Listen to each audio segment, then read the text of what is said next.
Okay, everyone, very warm welcome from my side. My name is Alexander Ritzmann. I'll be the moderator of today's webinar that I'm doing together with my dear colleague Robert Oerel and my colleague Martin Bridet. We also have excellent speakers that you can look forward to listening. I'm going to start a quick presentation so you all know what to expect. This is what we've done. The Radicalization Awareness Network, for those who don't know it already, is a network of practitioners who work in the prevention and or countering of violent extremism. We're about 6,000 individuals. The project is commissioned and funded by the European Commission. And if you're interested, just look us up. Radicalization Awareness Network. You probably have heard about the RAN anyway. If not, you would not be in this webinar, I guess. But please feel free to look into our newsletters, in our publications, and into the events that we're doing. Robert is a dear colleague of mine, the longest standing expert of the RAN. He's been there from the very beginning in 2011, and Robert will share some insights from his work and also insights from the work that we've done on the topic. We had an expert meeting that discussed some challenges and learnings, and this all will be shared and discussed. Regarding the house rules, please post your questions in the Q&A function whenever you feel like it. We will try to answer all your questions as good as we can. If there's something not working, please check your settings, refresh, log in. Most of the time, the bug sits in front of the computer, unfortunately. That's at least my experience with technology. The webinar is being recorded, and it will be published, it will be edited, so that you are aware of this. And some of you might have the opportunity to have a WebEx assistant on the bottom line, but it seems this is not really working right now. So please ignore this information. We were trying something new technology-wise, and we will continue trying. Now, today, you are hearing from Robert Oerel, as what I just mentioned, about why we need to talk about this and key findings.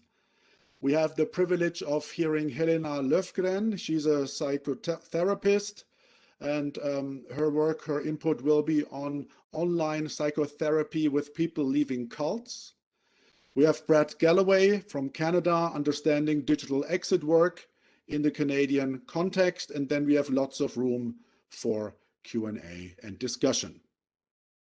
There will be a survey sent to you, a follow-up email with a paper that we've published on this issue. And if you like, you can watch this again on our YouTube channel. Perfect. So without further ado, I would like to give the floor to Robert to tell us what is important about this matter and why we should think about it, work on it, and discuss this. Please, Robert, you have the floor. Thank you very much, Alexander, for opening up and setting the scene here. So my experience of exit work is primarily the offline sphere. I worked for about 17 years with Exit Sweden, where we had fully offline type of services. We made sure to meet clients and to have face-to-face interventions and engagement.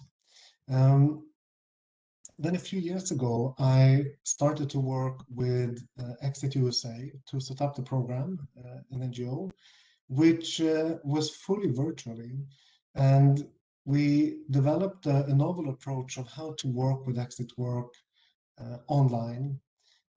And I must say that myself, initially, I was a bit skeptical if this would fulfill all the needs of the clients, or how this would work, what type of challenges we would face, and how we would go about in the work. But I must say I was surprised by the learnings and the experiences, how we managed to engage with a large number of individuals who were more comfortable of speaking of online, who were more um,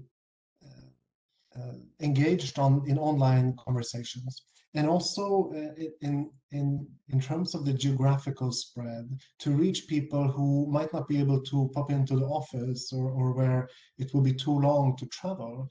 We saw that this worked surprisingly well. But it was also a way to reach individuals who might not have engaged in offline support at all.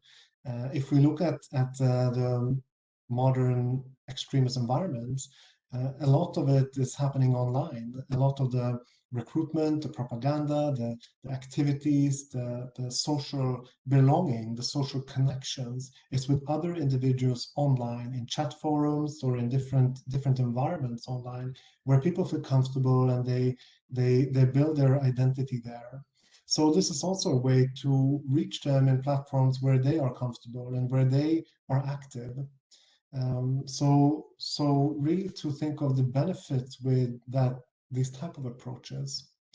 And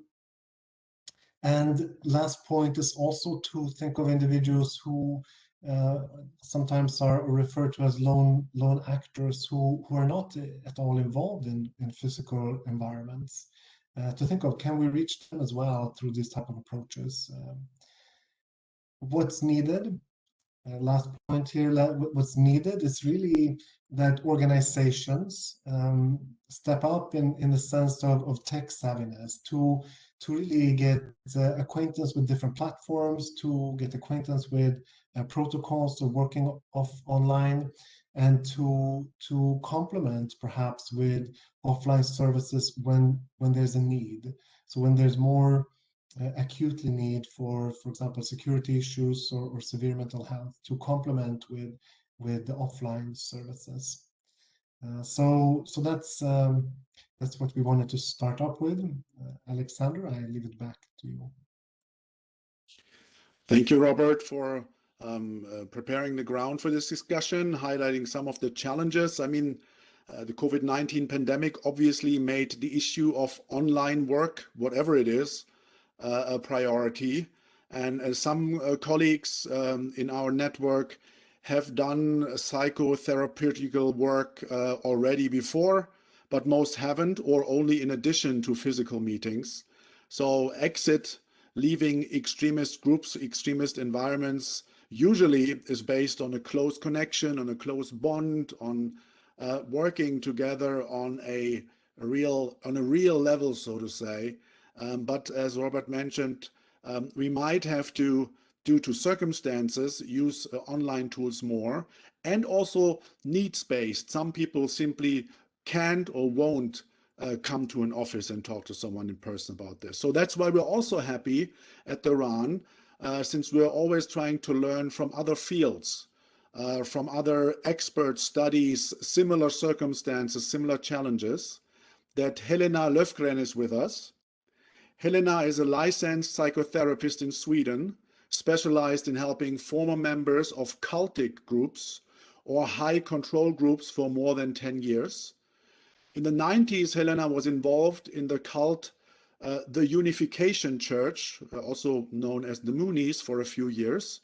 Since then, she has been active in the field, creating a support group, giving lectures about social psychology and mind control, and of course, giving interviews to the media. So we're very interested to learn from your experience. Helena, please go ahead. You have the floor. So I have been using online work before, since there are not many therapists in Sweden working with cult victims. And I have people all over Sweden, so I needed video even before the pandemic. But I want to talk about different sorts of online work. So I'll talk about also with whom and when to work with online psychotherapy. So I divided into, just like Robert said, my experience are the same. that people can be full of fear and shame and lack of trust or lack of time to join someone or join a meeting online or offline. Of course, if you're in a cult, you're often used to be seen as stupid. And if you've been in an extremist group, I assume you are afraid of meeting hate and shame over your actions. So usually I work with video. And as I said, people can live far away, so they might not have the time or the possibility to travel that far. So I think there are different ways of coming to video, because we're all used to work only offline. But I'm thinking my main issue is to help people to think for themselves, think about their engagement in the group. Do I want to stay? And if I don't, I might feel bad. And how can I get help? So my goal is not to get them to a real life meeting, only to help them. So they can join in different ways. They can join with starting with the chat or with a platform in different kinds of platforms. There are many platforms in Sweden for therapy. You can start for depending on what your problem is. So I think there's a process. We need to see when we can reach all these people, right? So in real life, you join when you're already out of the group. But if you are in the group and have doubts, that's when you secretly might go online. And that's when it's important to meet them at the right time, at the right place. And by the right time, I mean when they are in doubt, when they actually, for a moment, are looking out for an alternative way of life. So that's important. And we need this online, I believe, to be able to meet them. Or people who would come later might come online in an earlier stage. So they don't need to suffer for another few years before they seek help. So I think both earlier and meeting new people who would never come at all. That would be the big benefits.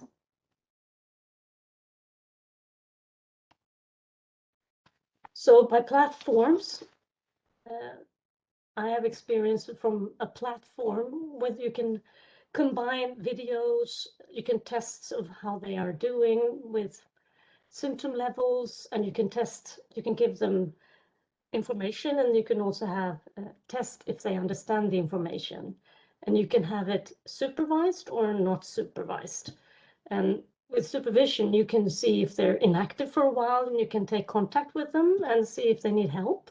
Or if they get stuck, they can be assigned someone to help them out. So there are different levels of online with some kind of personal connection or not.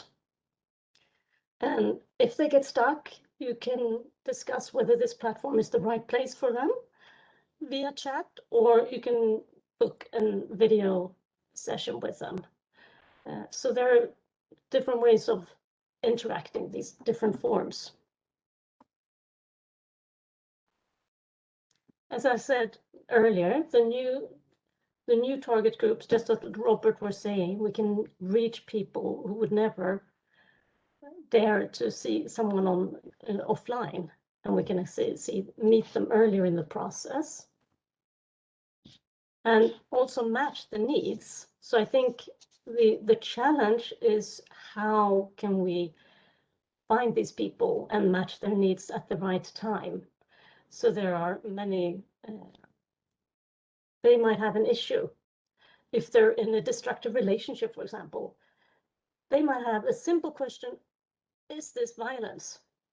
And they can ask, is being kicked in your stomach, is that violence? They might not even know anymore because they are so normalized with the violence. So simple questions, you can have them going into some kind of platform or video or something, and to challenge them, direct them further to platforms, chats, and videos. So we need a lot of imagination how to reach out and be there when they need us. And I have many ways people find me.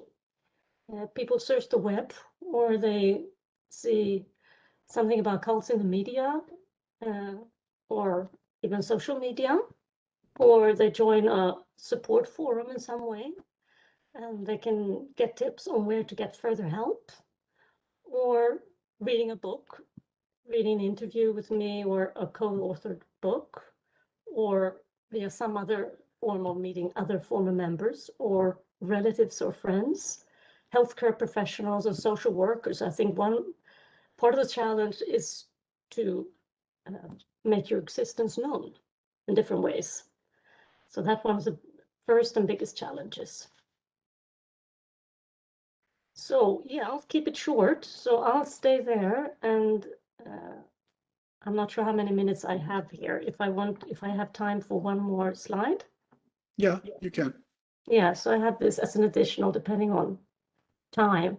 So this is my recommendations that have many different platforms, not one or the other, but hybrids and combinations. And with first and second generation, I mean people who are first generation join as adults in a extremists group, or you can be born into the group. So I think there are different questions and different problems that you need to meet for first and second generation. So have that in mind, building a platform. And as I said, be there behind the screen via chat so they can have ways of getting a personal interaction if they need. And you can contact them yourself. And as I said earlier, the chat and offer video sessions or in real life if they want or need. So what I usually do, I think you can learn from therapy in general, to just make an assessment of every session on a platform or on a video or in the chat. How did you find this interaction we just had? And monitor how they feel, and starting out giving them tools to handle difficult emotion and information about trauma and how you can treat trauma, to give them hope that there is help to get. So hope and time and place, that would be my first recommendations. Thank you. Thank you, Helena. I found this most helpful and also encouraging, which is not so often the case in this line of work necessarily, that you have a practical experience even for the pandemic, that you have concrete recommendations that to me sound like it's really about a customized approach, a bespoke approach, understanding the needs of the client and not trying to force some sort of framework when not necessary on them, which might affect the whole approach, of course, negatively. So that was very encouraging. Thank you for that. And we already have a question.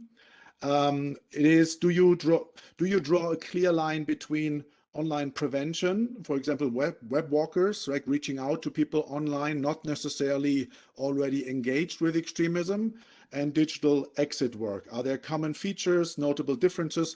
Do you also do this like in a proactive way, reaching out to people who have not contacted you, Helena? Yes, I do lectures at the university and in other settings for social workers and so on. So I do that to educate society. And then I meet, that could be a part of preventive work, right? But my main focus is people thinking about leaving or already left. So I think it's knowing how you get involved, how you get manipulated or coerced in different ways to join a group. That could be the same module for preventing and helping people leaving. Because if you understand, for, as I said, first generation, if they understand how they got in, it's like, okay, you discover the magic trick. And oh, this is what happened to me. That was for me when I had my deprogramming. I said, Unification Church, they used every trick in the book. So, okay, I've been coerced, I've been manipulated, so I can dare to think by myself now. So knowing social psychology, and especially coercive and controlling ways to affect people, can be used in both ways. Okay. Yeah. Thank you. Very helpful. There's another question asking in the final slide, you had first and second generation individuals. Can you elaborate a little bit again what you meant by that? Yes.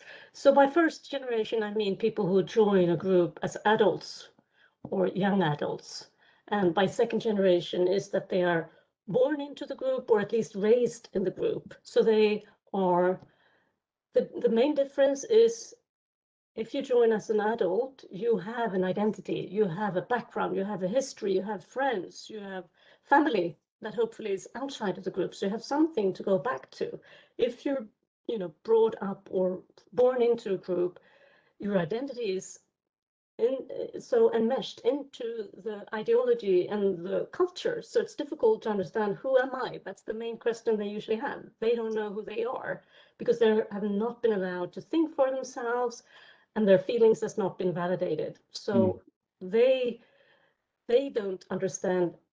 Their main question is not to discover the magic trick of how to be coerced, but they understand, how could my parents do this to me? Who am I? So they have different questions. So that goes back to what I talked about earlier, meeting their needs. So they have very different needs if you are for first, second, or even multi-generation members. All right. Thank you for this. There are even more questions, but we collect them as well for the bigger discussion, because some of the questions are directed to, in general, I would say, also for following speakers. So thank you so much for now, Helena. It was a pleasure. Thank you. Now it is my pleasure to introduce Brad Galloway.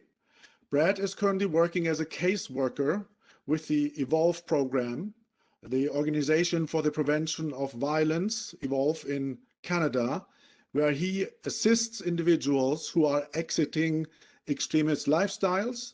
He's also a case manager with Life After Hate, where he works with American clients, and he's also engaged with research support in different projects. So, Brad, we cannot see you yet. Could you please switch on your camera? Excellent. Now we can see you. All right. And good to see you. I know it's very early where you are. I think it's around 6 o'clock in the morning. Is that true? Yeah, about 6:30ish. Yeah. Yeah. All right. So thank you for taking the extra effort, sharing your insights with us, and please go ahead with your presentation. Well, basically, what I'm going to explain today is about the EVOLVE program, which is our program at the Organization for Prevention of Violence, where I work as, I guess I'm doing case management and public outreach, and I work within the program in trying to build out, our different exit programs that we're putting into place to help people. And predominantly, I'm working with folks and family and people that are leaving the far-right extremist movement in Canada. So I'll start by sort of going through what the digital exit work looks like from our perspective at our organization. So years ago, before 2018, before I joined the Organization for Prevention of Violence, I sort of got into some social media direct intervention work, which sort of spawned from lived experiences that I had with the violent far right. So I spent about 11 years in the far right back in the 90s and 2000s, and I started by try to give back by doing some intervention work on different social media platforms. And then when I realized there's definitely some ethical issues and things like that, I sort of this inspired me to figure out how can I be part of some of this other work that I was learning about through when you were doing my introduction, you were talking about Life After Hate and Organization for Prevention of Violence. So I ended up getting involved with OPV in 2018, and a lot of the work, because of the nature of the span across the whole country, was going to be web-based. We were going to be working with folks online, so we had to figure out what that looks like.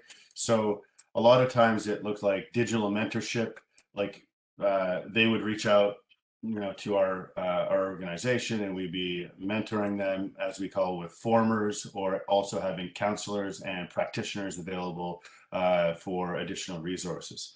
Sometimes we refer to this as like a triad model. We'd be working with a former extremist and also with a social worker or a psychologist. We would also look at trying to build out outreach to talk about how the programs in and themselves work, and also trying to inform other folks who are working in this sector to do some training. Also, we recognize that maybe one of the most workable things that we had going on was that we could be doing digital alongside with the offline, exit work, as we call maybe some hybrid work that we were doing. We talk about what this might look like in practice. So digital exit work in practice for us. So what does a referral process look like? Often somebody will approach our organization online with a self-referral, or it's a family member who is interested in helping a family member leave. So they would approach us online, and we have multiple ways that happens. Sometimes it's through social media, sometimes it's a direct through our email. Also, sometimes we'll get the referrals direct from community online. So it'll be a community member, somebody. Also institutional referrals we get sometimes through different agencies. And this is all happening through our general, referral process that happens all online. And then also we have partners across Canada and internationally who will, if they come across a Canadian client, they may send on that person our way as well. Next slide. So this is what some of our client types might look like I was sort of describing in the last slide. Sometimes we'll get individuals who are often adult clients that we're doing digital interaction with online. We'll get youth clients. Obviously, we have a way that we deal with this process as well. Often we're dealing with the parent or guardian of the youth as well as the youth. To assist them. Family members, we often meet with families of people who are involved in violent extremist movements and try to assist them in ways that they may be able to help out as well. Sometimes we get friends as well. Institutions, sometimes we'll get folks who are from, maybe a religious institution or something like that wants to help out. Somebody in the community, and they'll reach out for some information, and we will help them. And often just trying to inform how they might play a role in intervention work themselves, which is, part of the community outreach process. And any other types of referrals we'll try to deal with within our bandwidth. Next slide. So.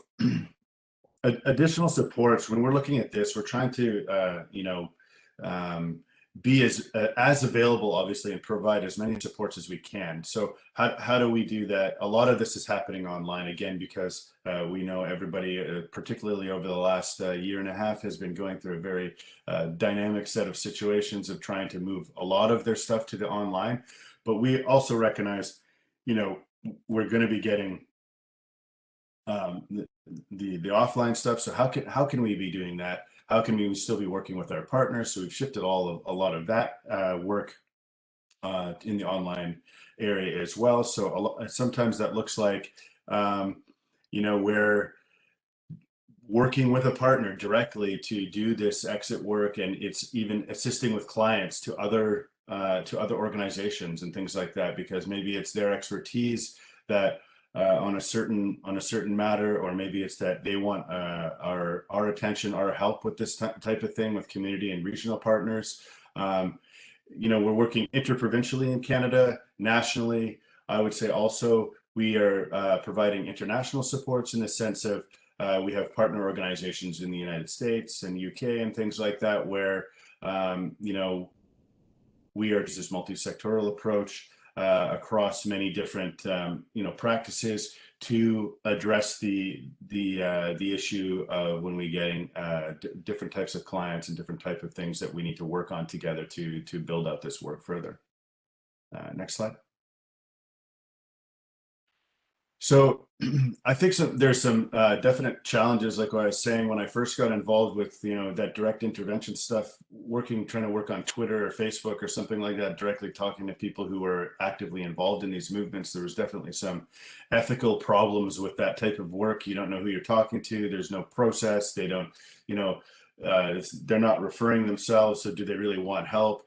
That kind of thing, that was problematic. But then when I got into working with the actual programmatic, you know, setup with the Organization for Prevention of Violence, things started to change drastically in the sense of, you know, a lot of it's self-referral, which is fantastic when people are making those steps to want to leave. So we're just trying to help them on their journey through those things.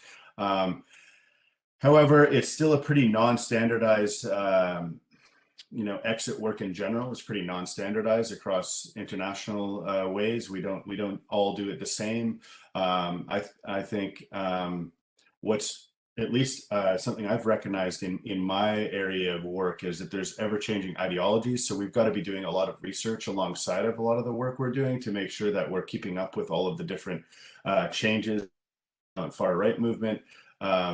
In understanding these movements, because we don't want to be ill prepared when we're trying to help folks leave. We want to make sure that we know something about all of the different movements that are going on, and also I think developing you know, proper evaluation in digital exit work. You know, are these programs effective? How do we manage that? How do we look at this from a broader perspective that will you know, give us some tools in our digital toolboxes to deal with making our programs operate better and letting our outputs be, you know, more successful cases in the sense. Next slide. So I think some next steps here is about forging new partnerships always, as we're doing right now across international waters. We're having these discussions, and I think building dialogue in this area, in learning from each other about the different processes that we take in towards when we're doing our exit work. How do we build up on our referral process? How do we obviously we want to be available to help as many people as we can. How do we build our structure so that we are known about without coming across like we are trying to, you know, actively recruit people into our programs? We don't want to be doing that, but I think there's ways that we can get ourselves out there, and one of those could be working across multi-sectors. So you know, it's just the knowledge that these programs exist, and these are on the ground. You know, there's on the ground and there's digital, so we can be there for people, and also really working on how to standardize this in practice. Next slide. So obviously this is sort of towards the end of the presentation here. That's my the contact information there for me. Yeah, so I think a closing remark here for me is that thank you for having me in to talk about our program. However, we are also here to learn from other folks to help us, you know, inform our work as well. Thank you, Brad.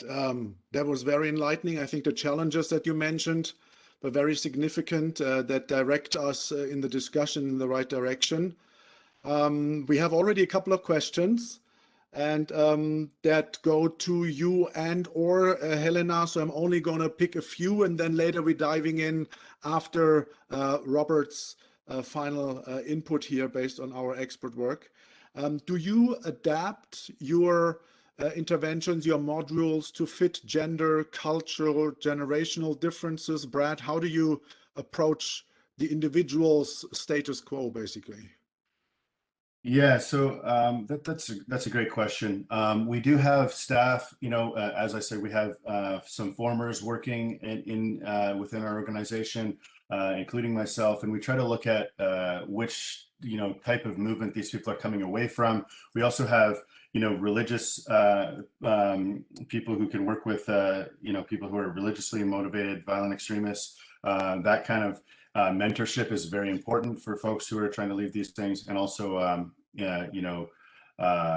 just trying to understand, definitely from the gender perspective, we do have folks who are both male, female, and also are able to work with the LGBTQ plus community as well. All right, thank you for this. And you mentioned this at the beginning in terms of, should we talk to people who not necessarily feel the urge to change already, that don't feel like clients? Is this something you are already doing, or that you're suggesting to do proactive outreach? I mean, I think that's sort of built in our sort of public outreach work that we do, which is alongside the research work that our organization does too, is that building that knowledge that our program is here. The direct intervention work, approaching folks, that's tough. We prefer to call ourselves a voluntary program, so we want people to want to be in the program.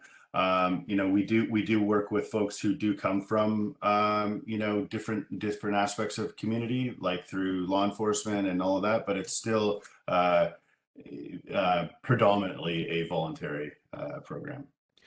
Perfect. And do you only work with clients directly, or also with family members who might reach out to you because they're concerned about another family member?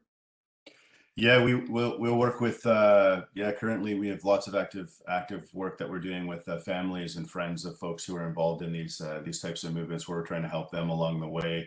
We recognize that extremism affects the family as much as it's affecting these individuals who are involved, right? All right. Thank you for this. So before we open up the discussion, there's already lots of great questions here. I would like to ask Robert to share the key points of the RAN expert meeting that took place, and then we're going to dive in even more. Please, Robert, go ahead.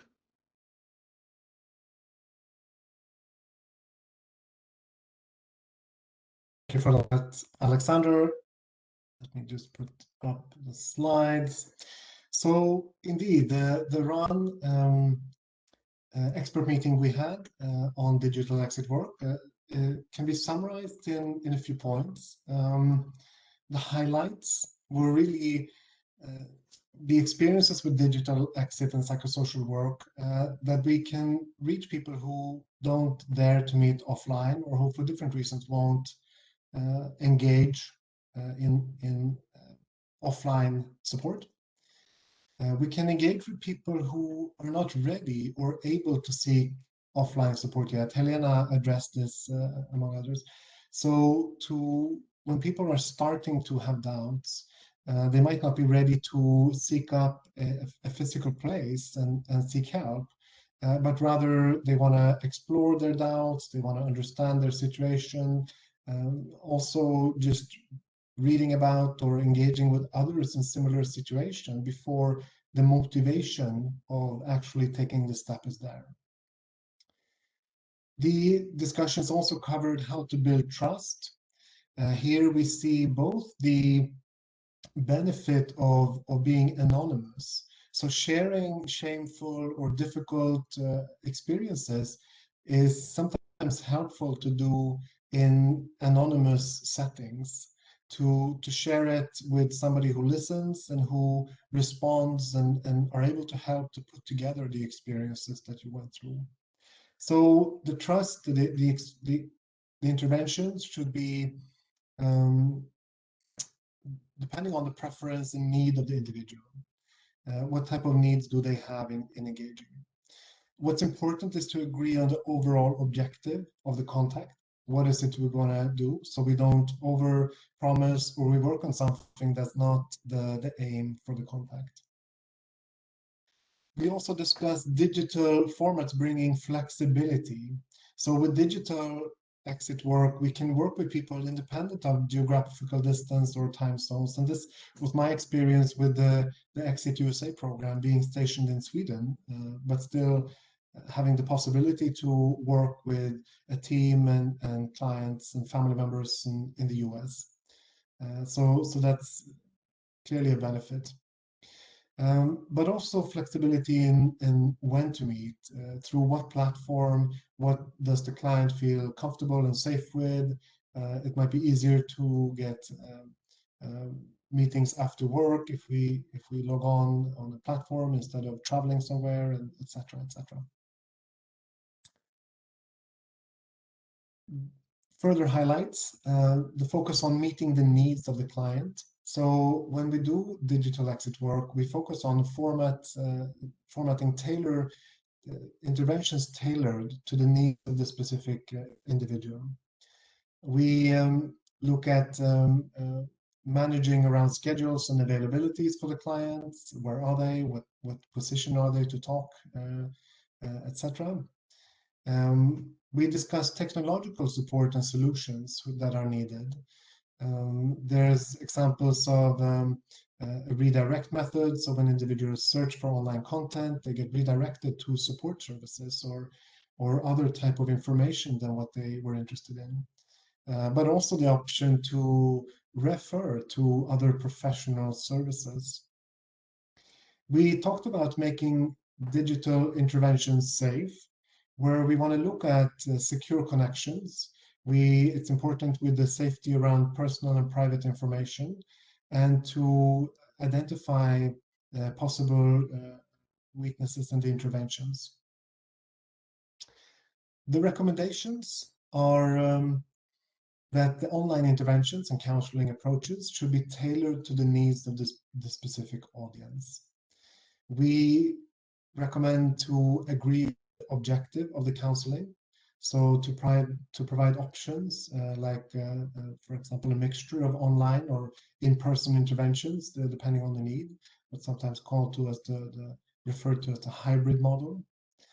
And we also saw the importance of engaging with individuals online in a casual and mediative tone, thinking of the target group and their attitudes, where they come from. We know that violent extremist groups are usually confrontative, engaged in polarization. So the importance of the type of tone we have in online engagement and interventions. Recommendations for policies is to consider funding more exit programs or digital models within existing programs, to really focus on exploring more of the digital dimensions. To stimulate structured exchange of lessons learned. So what do we know about this field? What type of experiences are there? And how can we disseminate these and share with other practitioners or other organizations, as well as taking into account adjacent fields. We heard Helena's experiences of working with psychotherapy with former or with cult members. So how can we use and evolve that type of knowledge and experiences also in this field? And to facilitate a deeper collaboration between civil society organizations and larger tech companies to really understand each other's needs, working fields, and see how we better can cooperate and better reach common goals to work on digital interventions and digital exit work to facilitate the change. So for more information about the RAN, you can Google the RAN website, where there's a range of information on RAN and resources, or you can also follow RAN on social media platforms to get more information and follow the activities of RAN. So with this, I leave it back to Alexander. Thank you, Robert, for the overview of the work we've done in the expert meeting. So now let's dive into all those very interesting questions that are still out there. And I would like to start with Helena. we discussed that your approach is a very tailored, customized approach. And I would attach two questions to that. Do you still have a process, some sort of standardized approach? Is there some step-by-step that you follow when you make your assessment, what someone needs? And this would also connect to the question of a gender-sensitive approach, culture, generational. So maybe you can open your black box, the secrets a little bit, how you would go through that process.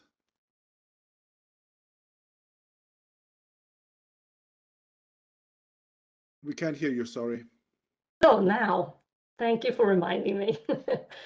Okay, so in psychotherapy, when you go into a video session, I always start with an assessment meeting where I have a standardized interview with their background, with their problems and family members. And so I have a starting point.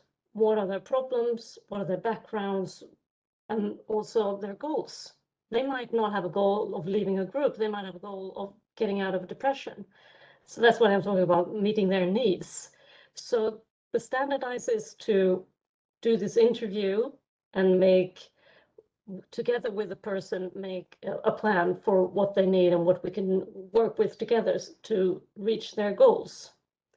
And in that process, of course, I always, as a therapist, we always taking into account, gender, age, culture. I worked a lot with international clients in Sweden earlier. So we have something in Sweden called the culture interview. So you can assess if this is a culture of the group or if it's a part of a broader culture in their country. So that's one way to, for example, separate if they have a psychosis or no, this is a cultural thing. So you need a culture interview as well sometimes. So you can add standardized assessment interview with a culture interview as well. And to make everyone feel welcome, choose your words. You don't ask, do you have a wife or a husband? You ask, do you have a partner? And so on, to make them feel, that we don't have too many biases. Thank you, that's very helpful. Regarding the issue that Bradley spoke about, the standardization of approaches, not talking about you now as an individual, but in your environment, your professional environment, is there some sort of standardized process, some quality evaluation, anything that can be measured, or good practices that are being shared within colleague circles? Is there something that you can recommend or share in this regard? Yeah, so evaluation and standards. Yes, I was mentioning earlier, you have goals, and in the process, I evaluate every session, every video session. We set an agenda for today, and I evaluate, what did you get out of this meeting? Sometimes you get something else out than what we planned. They just realized something important that was not part of the plan. So what was important for you today? So I always end each session with understanding, what did you get out of this meeting? And then toward the end of the therapy, I have a standardized evaluation form too, to evaluate me as a therapist, being non-judgmental and building trust and many of these therapeutic qualities that you need to have, and also evaluate the process. What did we do? Did you reach your goals? When you set new goals, how would you, see that you don't fall back into old patterns? So they have like the end of the evaluation will become a first aid kit. If they have backlash, they go to what did I learn? How can I work with anxiety when I see my former leader or, be triggered in some way? So that would be the start and the ending and the evaluation. Okay. But also with cult victims, my international colleagues agree at least on that with first generation, it's really important to psychoeducate them about social psychology. then you have the tools to evaluate. Did you recognize any of these techniques in your group? So that's exercising understanding to think by themselves, but also expose the process that will help them heal. Okay. And the standard or standardized documents that you mentioned and approaches, did you develop those, or who did that, and who's taking care of this? No, these are regular CBT forms Okay. that I use, that have been given with my education. So it's not specifically for cult victims. Okay. And CBT is again? Yeah, sorry, cognitive behavioral therapy. That's my form of therapy that I have. Sorry. All right. Thank you for this, Helena. Bradley, so you raised the issue of standardization as an issue, and there's also a question regarding this, concerning ideas, for example, and recommendations. As a brief insight from Germany, there is a federal agency that is funding a lot of the exit programs, and they have developed a handbook on sharing good practices. After a year of field trips in all the counseling services, but there was a focus on Islamist extremist exit work, identifying good practices on how to standardize maybe some of the things, also to allow for evaluation. So the Germans are trying this at the moment, starting, I think, 2 years ago. It's an ongoing process. In the US, is there, because you said it is a challenge, is there anything like this happening already in terms of standardization and evaluation? I think there definitely is from Department of Homeland Security in the United States, but I think also in Canada, the Public Safety Canada does fund a lot of these different programs. So I know some of our colleagues over at the Canadian Practitioners Network, they've done sort of a systematic review. I think it was, I can't remember the year offhand right now, but they definitely looked at a lot of different programs across Canada. I think that we are continually doing evaluations of our work internally, as Helena was talking about, even by each each focused interview with or meeting with clients. We want to make sure that we're building out more structured meetings so we can learn about how we can work along with these clients better. And I think it's also building on platforms about how we keep the data too. Like, so it's not just flighty meetings where you're just meeting somebody. It's about documenting and also reporting on this kind of thing. So I think a couple of years ago we also wrote a fairly large report looking at about how to build solutions for a lot of this type of work. It's that continual sort of, like I was saying, that referring to that multi-sectoral approach, trying to use other sectors to learn more about the best practices for our work going forward, because it's very important that we try to mobilize as many of our resources as we can. All right. Then there's a question about how to deal with clients who end the contact after a first initial contact, maybe. Is there any good practices from your experiences you can share with reluctant or disappearing clients? Clients. Yeah. So, I mean, I think I've had, things where you'll meet a person, and of course there's some skepticism. I'm sure Helena's dealt with this, and I know Robert's dealt with this, where, they come, they meet with us, and it's a good first meeting, and we think everything's gone well, and then you may not hear from them for a month. I mean, we have to think about a typical therapy session too. I mean, I can even talk from personal experience. Sometimes it feels uncomfortable. You don't like talking about these things. So it's really about sort of a soft reach out to them, whether it's email or try to reach out by text message saying, hey, we're still here. Our door's open.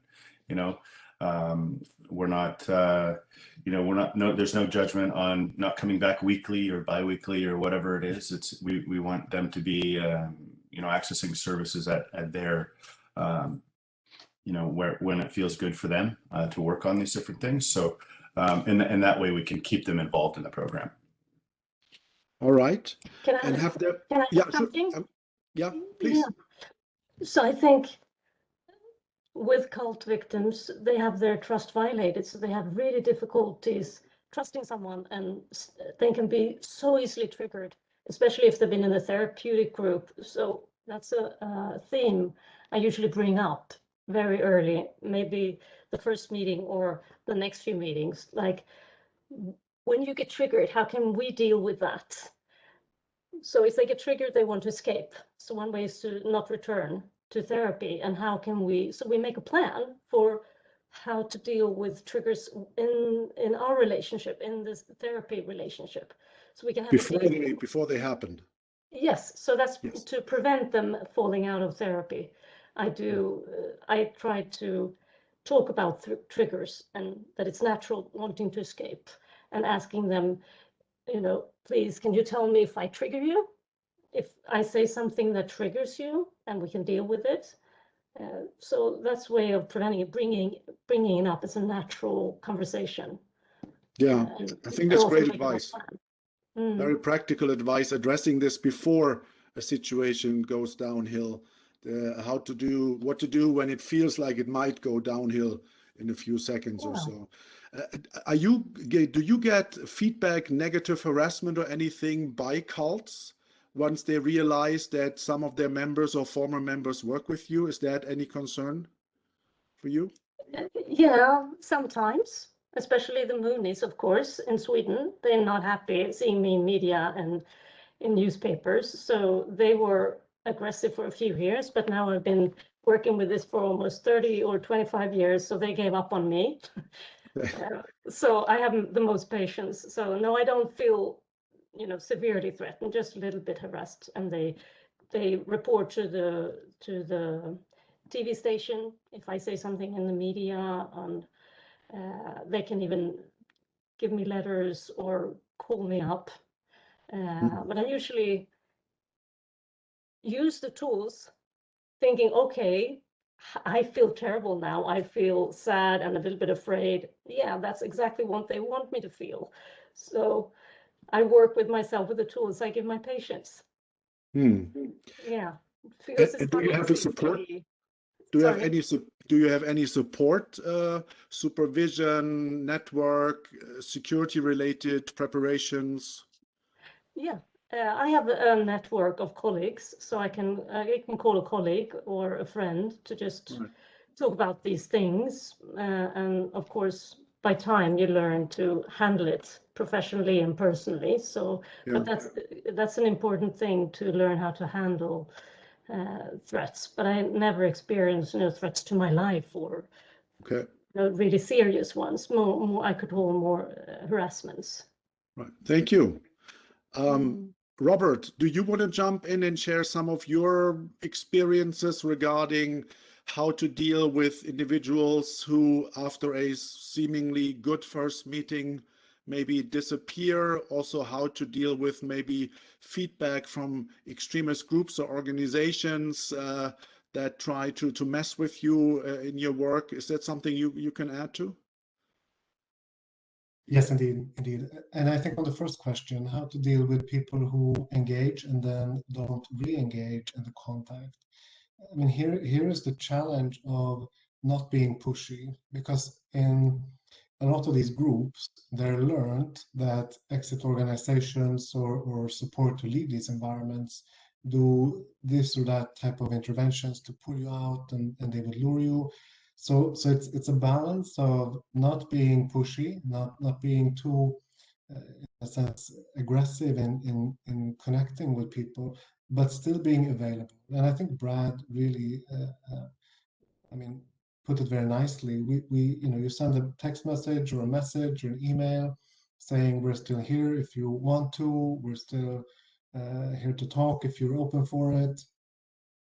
Perhaps you can suggest one or two themes that you can think of talking about with the client, if that's suitable.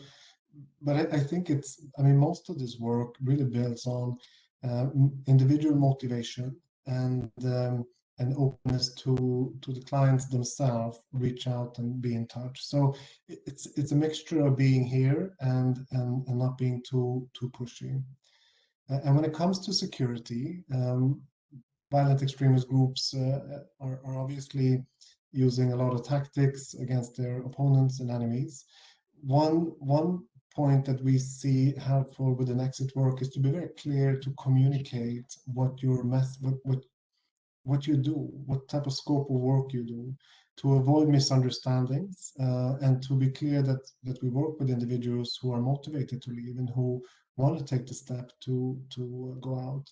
And then, of course, having protocols for security, for risks, to minimize risks, to make sure that sensitive information is not online, to make sure that we meet in safe environments. So, for example, when we meet with clients digitally, we would think of what platform we use. Can we ensure if the platform is it possible to record a platform or not? Can we try to identify if the individual is alone in the room? So we try to do this as much as possible to minimize all types of risk and to increase and ensure security. Thank you. This is, I think, a good connection. I think you mentioned that you make it clear that you work with people who want to leave the organizations, and there's a question on how to work with people who don't want to leave. So is it always that clear? Do people say, or do you make them say or ask them, do you really want to leave? And if not, I'm not sure if we have the resources to talk with you, or is this more of an open approach? I think there's also something that Helena brought up. Sometimes maybe people want to work on a depression, and it's not their first instinct that they need to leave. But so how do you approach this clarity? Do you need to know, or do you need to have the feeling that someone actually wants to leave, or are you more open in the first approach? And maybe we can start with Helena and then Brad and then Robert. I think this would be interesting. And also with a recommendation, if you have, on how to work with someone when you have the feeling I'm not sure if they actually want to leave.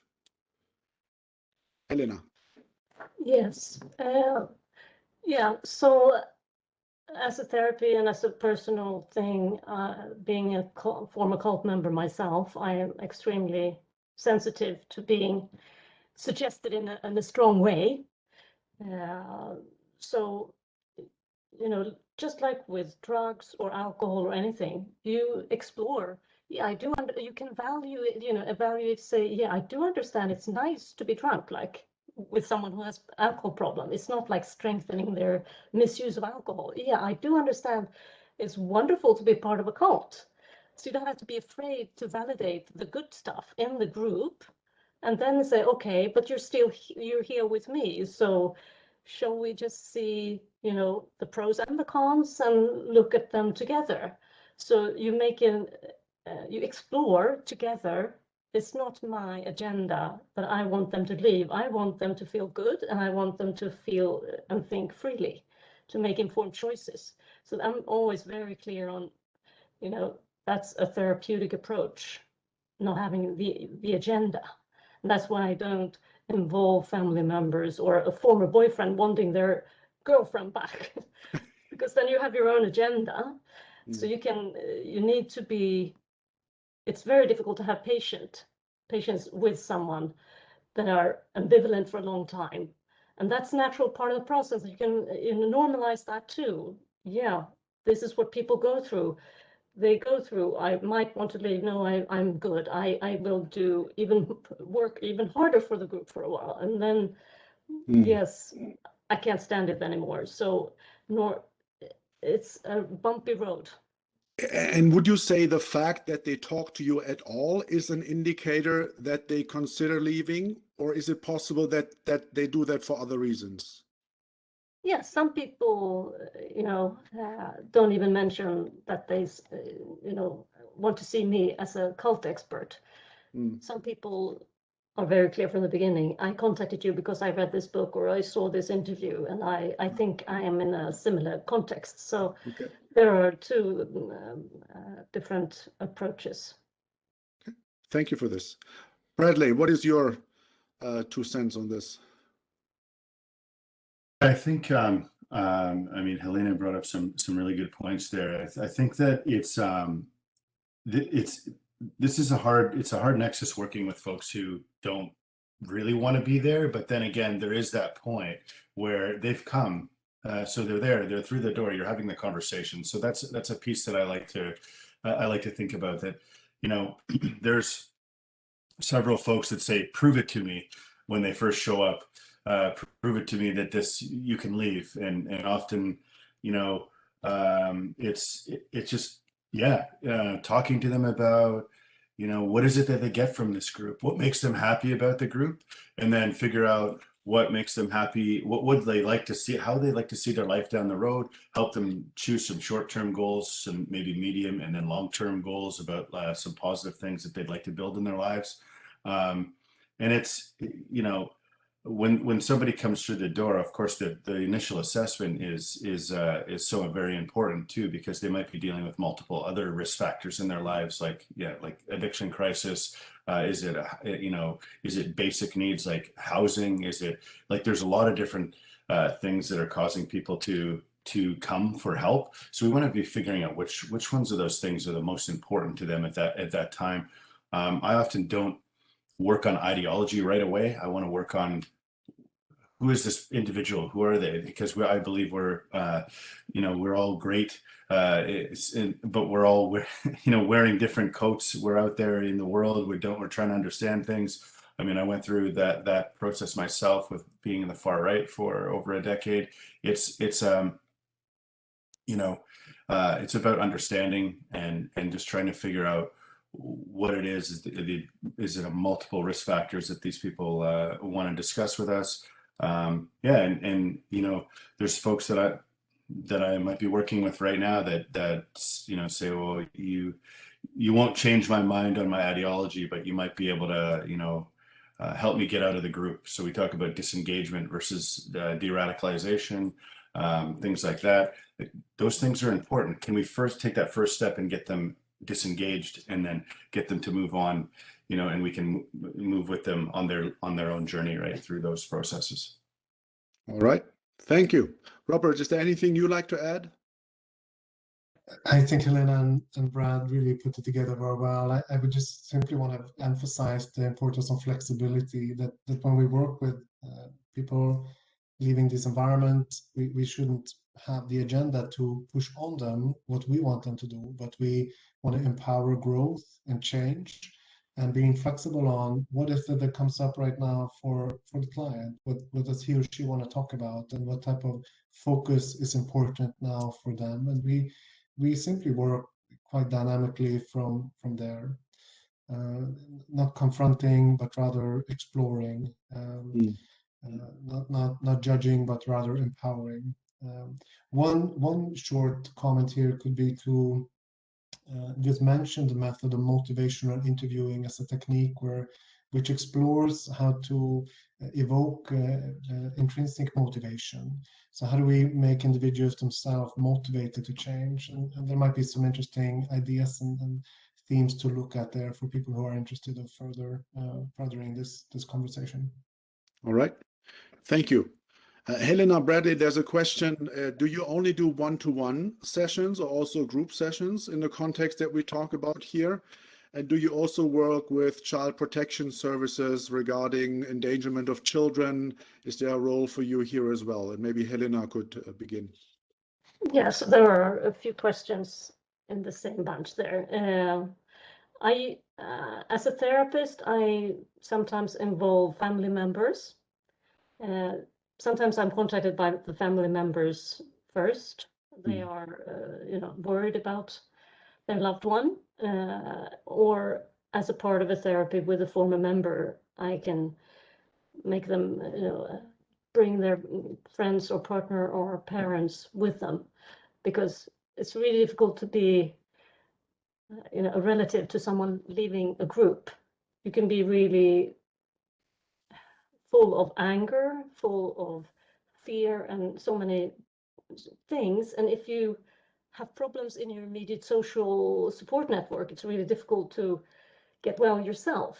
So helping the family members to cope with the fact that they have a loved one who's been involved in a group doing terrible things, they can be a better support for that person. So bringing in other people in the treatment is I think is a very good thing. But I usually don't work in group therapy with former members. I used to do that as a voluntary basis, not as a therapy, but as a more self-help support group.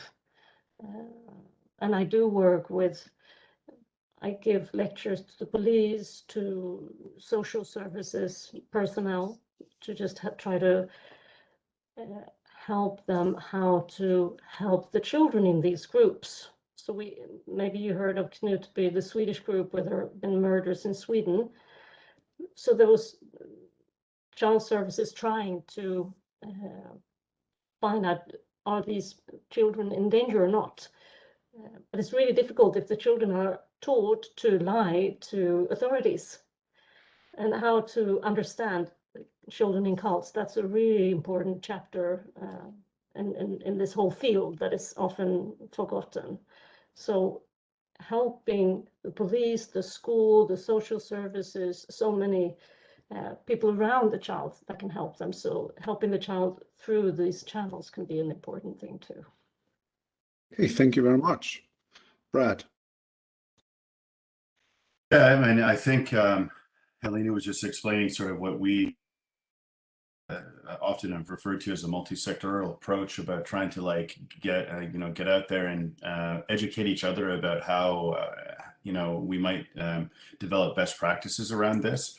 I think along the lines of the youth and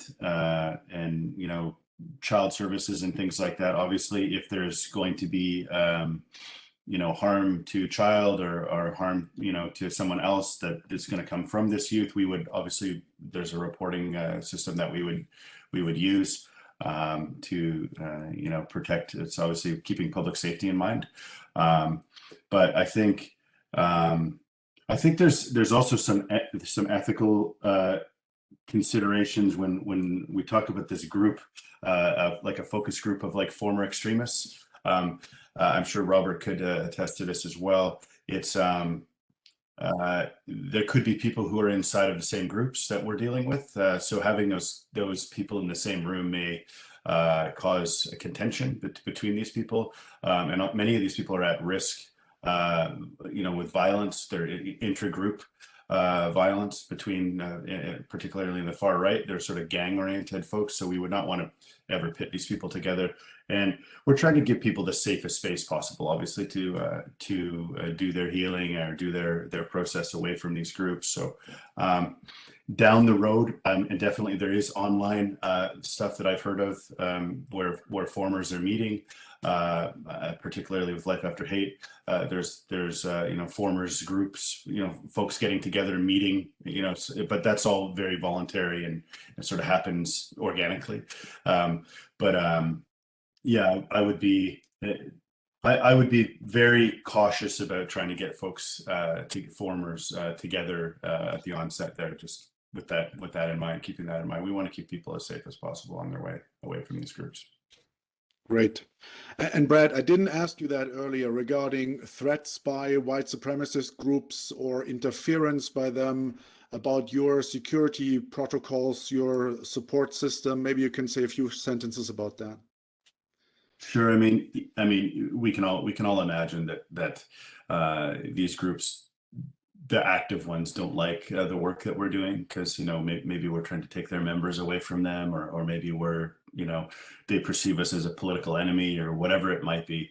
But I mean, yeah, we take as many precautions as we can to try to deal with these things, and obviously keeping our own self-care and those things in mind too, because admittedly this work can also be, we have to think about the ethical considerations for the folks who are doing this online digital exit work, and making sure that we're looking out for them just as much as we're thinking about helping these other folks too. Thank you for this. There is a sad question, I guess, about France from a dear colleague in France. It goes like, does online work make voluntary participation more likely? In France, there's a general assumption that no one will ever enter an exit program voluntarily. So maybe the online approach would help change the negative mindset. Has any of you here on the panel worked with French colleagues or in France, or anything that we can give as a positive input to our colleague in France, where the sentiment seems to be that nobody will ever enter an exit program? Any volunteers here? Well, I have colleagues in the cult field working in France and in voluntary help, and well, that's not what I have been hearing. So maybe there are different approaches even in France. I don't know where this information comes from, but yeah, I have colleagues who do a lot of good work in France. And I think this might be great advice. I can connect you. Yeah, I can connect you and give links afterwards if you like to France. If that's we can connect you to Eric. That's definitely great. Maybe to highlight that in other fields that are somewhat similar but different, of course, exit programs seem to work and support programs seem to be helpful for individuals. Yeah, they even have the Mivilude. I don't speak French, but I think it's called Mivilude, the French, some government institution that work with these questions as well. So that could be a place to go. But I can give more information after this workshop. Thank you. Anyone else? I think I have a short comment on that. It just that I too have worked around some French officials that were developing CDE exit ideas, but also they were telling me about some pretty interesting work, education programs, working in schools, prevention programs, stuff like that. So I think it's there. I think it's just about getting the wider spread message out there so that people can see that. I understand there's been every country has their own specialized issues around how CDE work, exit work looks, and I think there's going to be challenges, but I think it's there. I think a lot of the focus that I understand that they're more in the preventative space, which I think is great work too. Okay, great. So I have a final round of questions, and that is something that often pops up. What's the factor that all of you seem to be formers, right? So is that always a benefit? Is that a necessity? Can someone without this insight, information, and emotional connection to the field actually be a good counselor, support person? Maybe you can reflect briefly on what you think about this, that the fact that you've been inside and now you're helping people leave, and also recommendations when working with maybe people with this kind of background for organizations who think about working with formers in their environment, in their projects. And maybe Helen can begin. Yeah, I don't think you necessarily need to be a former, but having the experiences yourself, you learn by experience. So I can understand how they think. So I don't have to read or study to understand these things, but of course you can understand, and you can get this, basically the same by working a long time with former members and reading on biographies about former members and reading about different groups and seeing documentaries and taking part of international conferences where you can get all this knowledge. So I don't think it's a necessity, but of course I think being a former, you have a lot of information coming into the field. And is there a downside to it, or would you say it's generally just a positive thing? You need to have worked through your own issues before, so you're not triggered yourself. So you need to, because a lot of people want to make meaning of their experiences by helping other people. But I think before you go helping others, you need to see that you're not triggered by your clients or patients. So you need to work with your own experience and traumas and so on, so you will not be so easily triggered. All right. Thank you for this. Brad, what do you think? Yeah, I think I'd like to echo what Helena was saying about, you know, the work that needs to be done by folks who are going to be, you know, working with other human beings. If they're formers, they've got to be able to say that they've done a significant amount of work on themselves and their healing process and their introspection, particularly something when we're talking about former far right folks is, you know, it's also about communities that these, you know, probably, I don't know as much about cults, but I think probably it's the same. They've affected the community. They've taken from the community. So there's got to be the sense of accountability for the time that they spent within these movements and these groups before that they can come along and start interacting with people who are, you know, at the very beginning of their process or even still involved in groups. And you know, it's just, you can only imagine how much trauma it's caused the community, but also how much trauma this person has seen as well, what with their involvement in these groups. And, you know, it's the health and well-being of human beings that we're after. And it's, when I think about it in my own process, I would never have wanted to be trying to help somebody a day or two after I had just left the group. That would have been damaging for me and damaging for that other person. So I think we just have to keep those things in mind. Thank you for these open words. And maybe the final word then to my dear colleague Robert. What do you think about this? Well, I think that I mean, formers have a very powerful role in sharing own experiences and showing that it's possible to leave and how those steps are being made.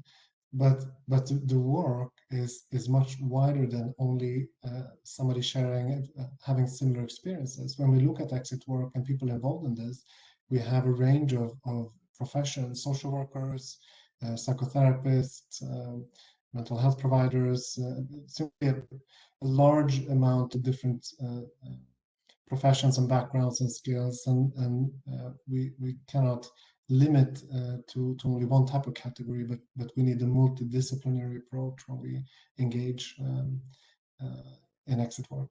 That would be my short comment on this. All right. So that was, I think, very insightful. There were some very concrete recommendations. Of course, this is a complicated issue because it is about humans, the human mind, human needs, understand human needs, and then maybe even working on changing some of those structures, the internal emotional whole connectivity that we have within us. So thank you for being so spot on, sharing experiences and recommendations, specifically, of course, to Helena and to Brad, and of course also to Robert and to Martin, who is making all this possible on the technical side. It was a big pleasure of hosting this webinar, and you will receive a follow-up email containing the link to the paper that Robert suggested, and we hope to see you in the near future for other upcoming RAN activities. So thank you very much, and have a great evening or morning, Brad. And again, thank you again for getting up so early.